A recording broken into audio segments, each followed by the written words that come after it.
I ran into this last week. Here's what fixed it for me. If you're looking to check your payment history on Upwork, follow these simple steps. Step 1. Log into your Upwork account. Start by logging into your Upwork account using your credentials. This will take you to your dashboard where you can access various features. Step 2. Navigate to Reports.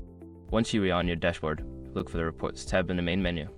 Click on it to open the Reports section where you can find financial information. Step 3. Select Payment History. In the Reports section, find and select Payment History. This will display a detailed list of all your transactions, including payments received and sent. Step 4. Filter your view. You can filter your payment history by date range or type of transaction. This helps you narrow down specific payments or periods you want to review. Step 5. Review and download.